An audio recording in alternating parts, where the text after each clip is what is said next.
Hello students, now we are back again with this chapter, An Imperial Capital, Vijayanagara Part 3. So if you haven't seen the first two parts, then you can go to the description box and get the link from there. So now we move on to the chapter. So first of all, the whole city was divided into three parts. As you know, the whole city was divided into three parts. One was the sacred center, the other was the royal center, and the third one was the urban core. So today we are going to first discuss the urban core. तो urban core ये located कहाँ था? First of all it was located in the south eastern part of this region, southeastern part. And the urban core, it has little archaeological evidence of houses of ordinary people. But Chinese porcelain, जो Chinese porcelain थी उस समय बहुत famous था, इससे बहुत चीजें बनती थी. वो Chinese porcelain के pieces यहाँ पे पाए गए हैं. We show that यहाँ पे rich traders रहते थे इस एरिया में. और यहाँ पे मुस्लिम रेसिडेंशियल क्वार्टर्स भी मिले हैं, क्योंकि यहाँ पे बहुत सारे टूम्स और मॉस्क्स मिले हैं. और वो मॉस्क जो था, उनके जो आर्किटेक्चर में आप देखोगे कि यहाँ पे जैसे टेम्पल में जो मंडपास थे ना, जो पिलर्ड हॉल्स, पिलर वाले कॉलम्स वाले जो हॉल्स बने होते थे, वैसे ही यहाँ पे भी मॉस्क्स में भी बने हुए हैं ऐसे ही हॉल्स. और यहाँ पे और छोटे छोटे मंदिर और श्राइन्स, टेम्पल्स यहाँ पे पाए गए, जो शो करते हैं कि और भी कल्ट्स यहाँ पे उस टाइम पे प्रेजेंट थे.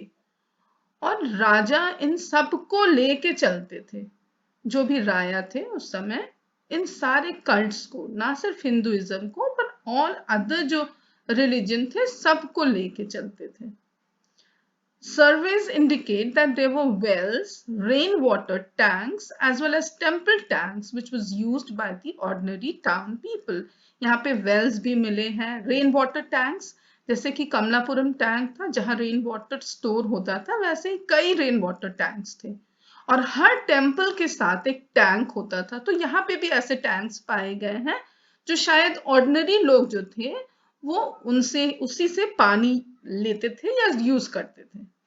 तो ये अर्बन कोर का एरिया है. ये शायद यहाँ पे जो लोग ऑर्डिनरी पीपल हैं, ट्रेडर्स हैं, मुस्लिम लोग हैं, वो लोग यहाँ पे रहते थे. तो ये हमारा अर्बन कोर हो गया. अब नेक्स्ट हम आते हैं रॉयल सेंटर. जैसा कि आप नाम से ही समझ पा रहे हैं, यहाँ पे रॉयल लोग यानी कि जो किंग्स और जो उनकी फैमिली थी और जो मिनिस्टर्स थे, वो लोग यहाँ पे रहते थे. और ये कहाँ पे लोकेटेड था? ये साउथ वेस्टर्न पार्ट में लोकेटेड था. और यहाँ पे it had over 60 temples. Temples भी यहाँ पे बने हुए थे. और टेम्पल्स जो थे वो राजा और उनके फैमिली वाले ही यूज करते थे. ठीक है. और उसके बाद नेक्स्ट यहाँ पे एक इम्पॉर्टेंट कुछ स्ट्रक्चर्स पाए गए हैं, जैसे कि एक है महानवमी डिब्बा और ऑडियंस हॉल. अब व्हाट इज दिस महानवमी डिब्बा? ये एक ह्यूज प्लेटफॉर्म था, जैसे कि आप यहाँ पे पिक्चर में देख पा रहे हैं कि it was a huge platform. और इसकी जो बेस थी वो अराउंड 11,000 स्क्वायर फीट थी, और इसकी जो हाइट थी वो अराउंड 40 फीट थी. यहाँ पे महानवमी के समय या नवरात्रि के समय जब 9 दिनों तक यहाँ पे तरह तरह के फेस्टिवल्स और सेरेमनीज यहाँ पे ऑर्गेनाइज किए जाते थे. सेरेमनीज क्या क्या होते थे? जैसे वर्शिप ऑफ द इमेज, जो मदर गॉडेस की जो इमेज थी उसको वर्शिप करना, स्टेट हॉर्स को वर्शिप करना, सैक्रिफाइस ऑफ एनिमल्स, ये सब कुछ इंपॉर्टेंट सेरेमनीज यहाँ पे ऑर्गेनाइज की जाती थी. तो ये कुछ नहीं है, ये एक प्लेटफॉर्म था, बहुत ऊंचा सा प्लेटफॉर्म, 40 फीट ऊंचा प्लेटफॉर्म था, जहां पे कि ये सब सेरेमनीज ऑर्गेनाइज की जाती थी. और यहाँ पे इस टाइम पे महानवमी के समय जो नायकास या जो अमरा नायकास थे वो राजा को विजिट करने आते थे और अपने साथ गिफ्ट्स और ट्रिब्यूट्स लेके आते थे. तो ये एक इम्पॉर्टेंट टाइम था इस समय और काफी ह्यूज स्केल पे सेलिब्रेशंस होती थी यहाँ पे। नेक्स्ट एक ऑडियंस हॉल भी हमें वहां पे मिला है, जिसको नाम दिया गया ऑडियंस हॉल। ये भी एक हाई प्लेटफॉर्म था, बहुत ही ऊंचा सा प्लेटफॉर्म था, और जगह जगह पे यहाँ पे हर रेगुलर इंटरवल पे यहाँ पे जगह बनी हुई थी जिसपे वुडन पिलर्स लगे हुए थे। अब तो वो वुडन पिलर्स नहीं है, क्योंकि ये तो एक पेरिशेबल चीज है, इतने सालों में वो खत्म हो गई, डिस्ट्रॉय हो गई। पर वहां पे अभी भी खाली जगह है, regular at close and regular intervals. और स्टेयरकेस था जिससे हम सेकंड फ्लोर पे जाते थे, और जो इन पिलर्स पे, वो सेकंड फ्लोर इन्हीं पिलर्स पे बनी हुई थी। जो पिलर्स थे वो इतने पास पास थे कि ज्यादा फ्री स्पेस नहीं था, तो इसलिए समझ नहीं पाते हिस्टोरियंस या आर्कियोलॉजिस्ट कि इस हॉल का पर्पस क्या था। तो ये एक ऑडियंस हॉल है। दूसरा जो इम्पोर्टेंट चीज जो रॉयल सेंटर में पाया गया है वो है एक लोटस महल। उसके ना शेप थोड़ी लोटस की तरह थी, लोटस के जो पेटल्स की तरह थी, तो इसलिए इसका नाम पड़ा लोटस महल। और ये शायद एक काउंसिल चैम्बर, यानी कि वहां पे राजा अपने एडवाइजर्स के साथ बैठ के मीटिंग करते थे। तो लोटस महल, ऑडियंस हॉल, महानवमी डिब्बा, ये इंपॉर्टेंट तीन इंपॉर्टेंट स्ट्रक्चर्स थे जो वहां पे पाए गए थे।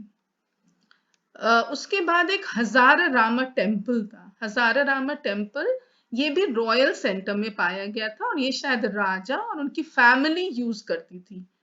यहाँ पे जो सेंट्रल श्राइन है वो वहां पे मिसिंग है, लेकिन पूरे वॉल्स पे स्कल्पचर्स बने हुए हैं। और किसके स्कल्पचर्स थे? रामायण के।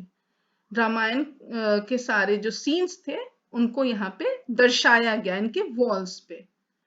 ठीक है, तो ये भी एक इंपॉर्टेंट स्ट्रक्चर थी। नेक्स्ट हम बढ़ते हैं अब सेक्रेड सेंटर। ये हमारे नॉर्थ ईस्टर्न साइड, जो हिली साइड था, वहां पे लोकेटेड था सेक्रेड सेंटर।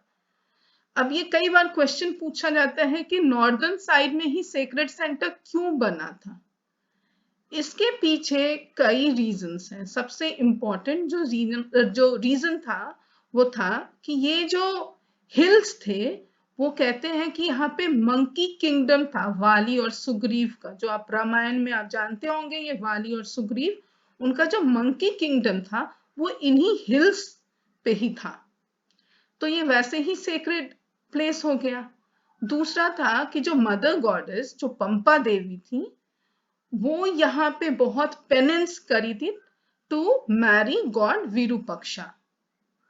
और जो ये मदर गॉडेस पंपा देवी हैं, ये पार्वती माँ की ही रूप मानी जाती है, और विरूपक्षा शिव जी के रूप माने जाते हैं। तो उन्होंने बहुत पेनेंस किया था इन्हीं हिल्स पे टू मैरी विरूपक्षा। और यहाँ पे कुछ जैन मंदिर भी पाए गए हैं जो प्री विजयनगर पीरियड के हैं। तो इस तरह से ये पूरा रीजन काफी सेक्रेड माना गया। और जो विजयनगर किंग्स थे वो लॉर्ड विरूपक्षा को या गॉड विरूपक्षा को बहुत इंपॉर्टेंस देते थे, और उन्हीं के नाम से वो कहते थे कि हम रूल कर रहे हैं। तो और उन्होंने वो अपने आप को, उन्होंने एक टर्म अपने आप को यूज किया था, उसका उस टर्म का नाम था हिंदू सुरात्रना, मीनिंग हिंदू सुल्तान। मतलब वो शो करना चाहते थे कि वो ना सिर्फ हिंदूज के रूलर थे, बट और अदर रिलीजन जो भी वहां पे लोग थे उन सबको वो रूल करते थे। और अपने रूल को लेजिटिमाइज करने के लिए वो ऐसा कहते थे कि वो गॉड विरूपक्षा के बिहाफ पे रूल कर रहे हैं। तो ये अब हमने देख लिया कि सेक्रेड सेंटर यहाँ पे क्यों बना हुआ था। अब सेक्रेड सेंटर में जो है दो बहुत इंपॉर्टेंट टेम्पल्स थे, Virupaksha temple and the Vitthala temple. अब थोड़ा सा हमें जानना है कि इस टाइम पे टेम्पल आर्किटेक्चर क्या क्या था, क्या नए फीचर्स इसमें ऐड किए गए थे, क्योंकि टेम्पल इस समय बहुत इंपॉर्टेंट रोल प्ले करता था। तो जो टेम्पल्स में जो न्यू फीचर्स जो ऐड किए गए वो नंबर 1 था राया गोपुरम्स।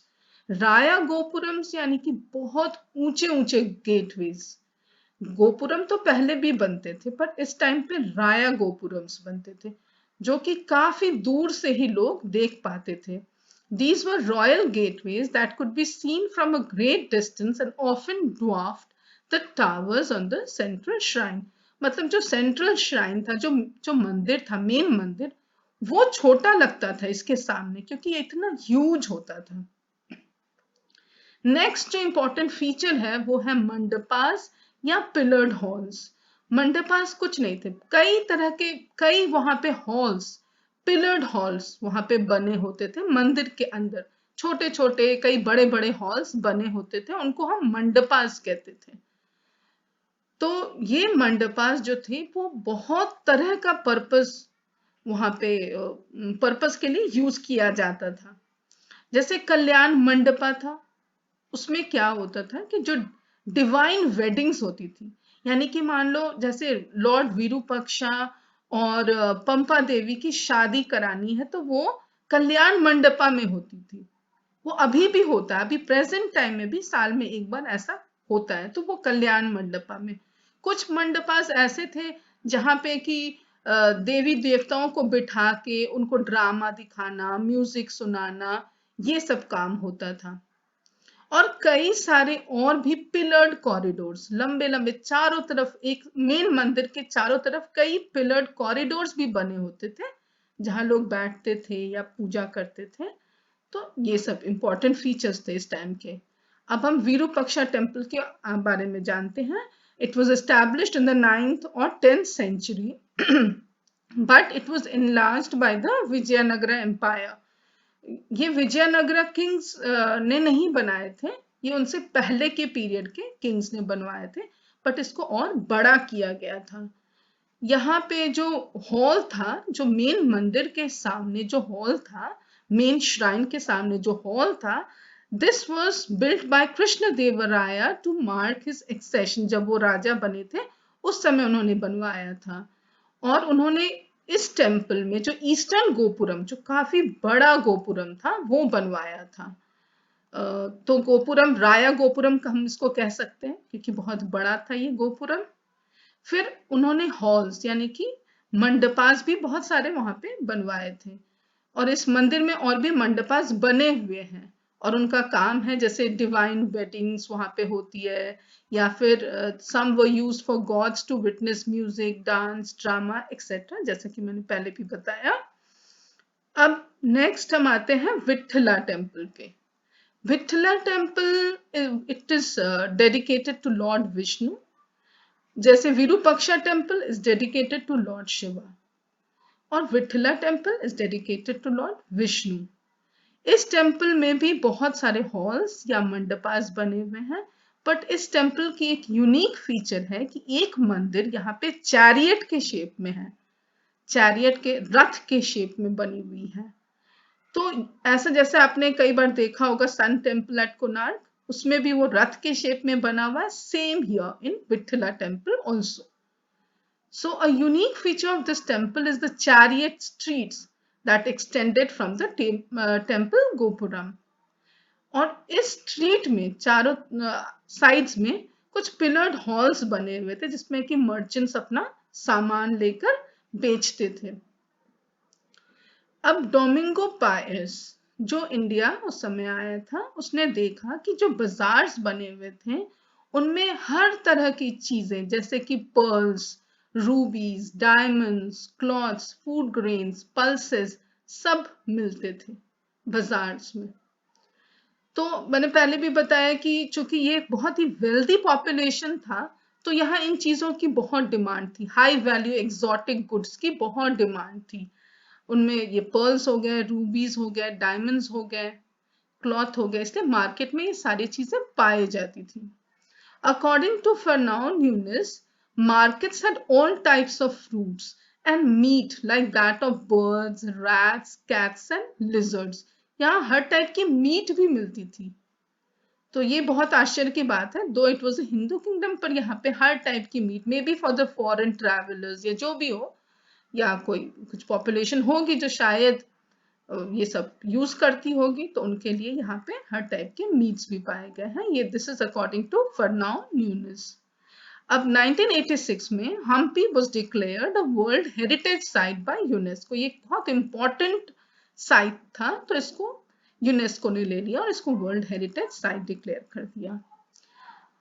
नेक्स्ट ये है एक layout of the Vitthala temple, जो विष्णु भगवान को डिवोट किया गया था।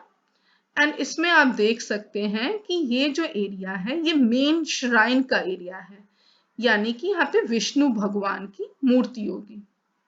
उसके पास आप जो ये छोटे छोटे जो ये स्क्वायर एरियाज देख रहे हैं और ये जो छोटे छोटे डॉट्स हैं, ये सारे कॉलम्स या पिलर्स थे, और ये सब छोटे छोटे ये सब मंडपास थे, ये बने हुए डिफरेंट मंडपास। यहाँ पे एक है, ये महामंडपा था जो कि मेन श्राइन के सामने बना हुआ था।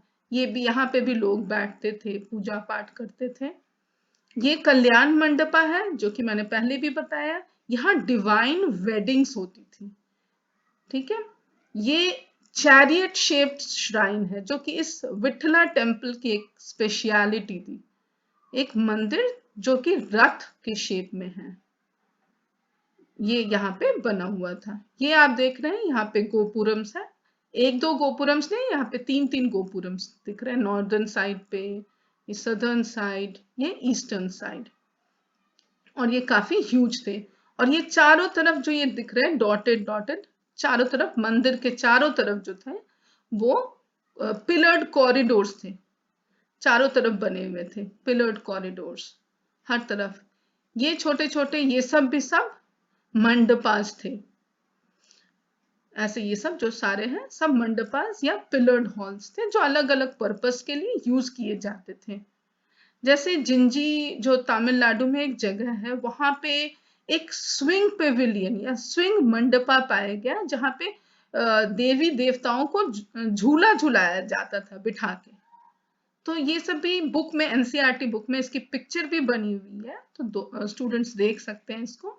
तो ये सब, और हर टेम्पल में एक टैंक एरिया भी होता था, हमेशा टेम्पल टैंक जो प्रीस्ट और अदर डिवोटीज के यूज के लिए होता था। तो ये सारा ये विठला टेम्पल का ये सारा लेआउट है।